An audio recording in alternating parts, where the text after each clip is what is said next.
صباح الخير، ازيكم عاملين ايه؟ تعالوا بينا نجهز اوردر النهارده مع بعض. النهارده كنت هعمل تورتايه تكفي 6 افراد. مرتاح ما شاء الله اللهم بارك. فخبزت الكيك قبلها بيوم وغلفته كويس جدا، وده يوم تسليم التورتايه. بدأت طبعا ان انا اقطع الكيك. هي كانت مطلوبة نص شوكولاتة ونص فانيليا، بس انا مش بحب اخبزهم مع بعض الا نادرا، يعني لما بكون مستعجلة جدا. الافضل طبعا ان احنا نخبز ده لوحده وده لوحده.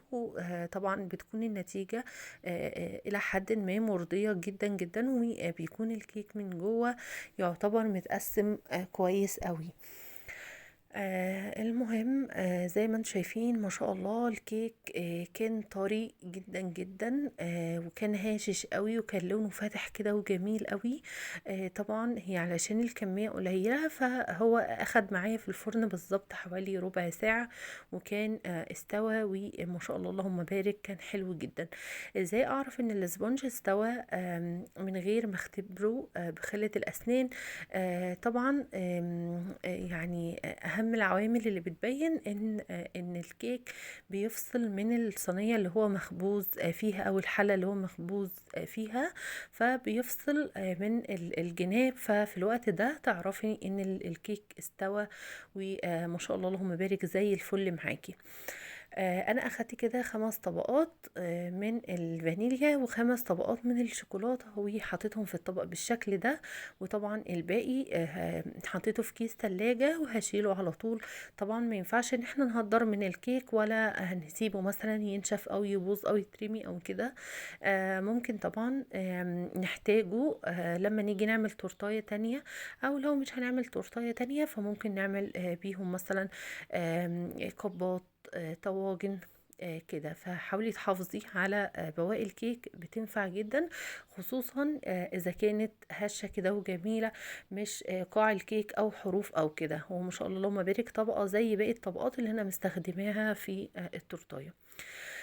طبعا اهم حاجة معايا خليط التسقية. طبعا هو الكيك اللهم بارك مش محتاج خالص، بس بصراحة انا بحبه من جوه يكون طري كده، ويكون جوسي، ما بحبهوش ناشف ابدا. طبعا كنت ضربت الكريمة، وهنا كنت بقى بحط الصوصات اللي انا هستخدمها في الحشوات. اول طبقة عملتها صوص فراولة زي ما انتم شايفين كده ما شاء الله اللهم بارك. صوص الفراولة مع الكريمة، كريمة الفانيليا بيكون طعمها حلو جدا جدا. طبعا الحاجات دي اذواق، فانا بكلمكم عن ذوقي، او عن الحاجة اللي انا بفضلها او بحبها. هنا عملت بقى الطبقة التانية، وكنت هحط في الطبقة دي نوتيلا. اللهم بارك، حطيت طبقة كويسة جدا. يمكن ما تكونش ظاهرة قوي، بس لا ما شاء الله اللهم بارك، كانت طبقة يعني ممتازة، وطبقة يعني مش قليلة خالص من النوتيلا.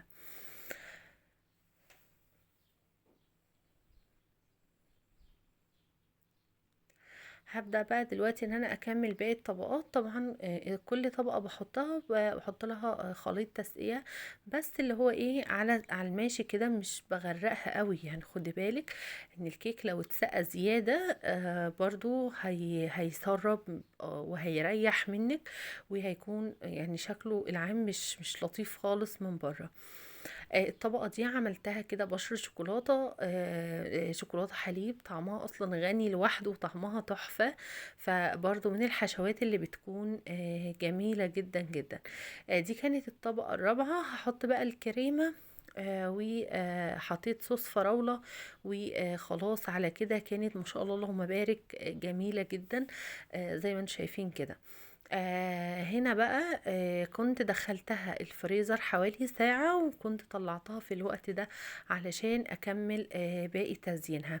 الكيك ما شاء الله اللهم بارك كان فاتح جدا من بره، وكان هاشش قوي، وكان حلو قوي يعني. فما حبيتش بصراحة ان انا اعمل له كرامب كود من بره، او ان انا اجلسه تجليسة اولى وكده. فهو بصراحة ما كانش مستاهل خالص. الكيك ما كانش فيه اي فتافيت، وكان متماسك وكان حلو قوي. وطبعا اهم حاجة ان هو كان متفرز اصلا كويس، فما كانش اللي هو ايه طري وهيطلع معايا في الكريمة. الكريمة طبعا اللي بتتبقى حطيتها في التلاجة واديتها ضربة كده على السريع. ما ينفعش ابدا ان احنا نطلع الكريمة من التلاجة ونبدأ ان احنا نستعملها على طول، ابدا مش هينفع. الكيك الكريمة سوري هتكون مفرغة، ومش هتكون يعني لطيفة خالص، هتتعبك جدا جدا في التجليس. هنا بقى كنت بظبط كده التورتاية من فوق، وجبت بقى السكريبر ده، وبدأت ان انا ايه اساوي بقى الكريمة من بره. طبعا انا كنت هعمل تورتايه الانيمالز، فطبعا بيكون ليها ديزاين معين كده. فطبعا جبت اللون الازرق وحطيت بعض نقط بسيطة جدا جدا من بره، ممكن تكونوا شفتوها. وبدأت كده امسح برضو بالسكرابر، وهنا ادتني الخطين الجمال قوي قوي دول. يعني طبعا هي شكلها في الحقيقة احلى بمراحل من الصورة. استخدمت بقى سبونج قد ايه في التورتايه دي؟ استخدمت حوالي 400 جرام، واتبقى مني كمان طبقة زي ما شفتوا في بداية الفيديو. الكريمة استخدمت ربع كيلو من الكريمة، طبعا علشان هي عالية وما شاء الله اللهم بارك. يعني غير خالص لما تكون التورتاية مثلا 3 طبقات، ففي الوقت ده ما بتستخدميش كريمة كتير.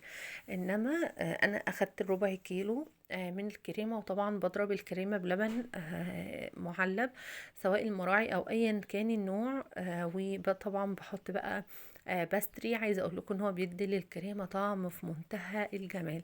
انا كنت جبت التبرات وطبعتها يعني، وبعدين قصيتها، وهنا كنت ظبطتها كده في عصيان الشيش، وبدات ان انا ايه اوزعها كده بشكل عشوائي على التورتايه، وفي نفس الوقت يكون شكلها الى حد ما جميل جدا جدا. وحطيت كمان برضو كده 2 توبر على القاعدة بتاعة التورتاية نفسها، وما شاء الله اللهم بارك كانت جميلة جدا جدا. اتمنى تكون التورتاية عجبتكم، الفينيش عجبكم. لو عجبكم ما تنسونيش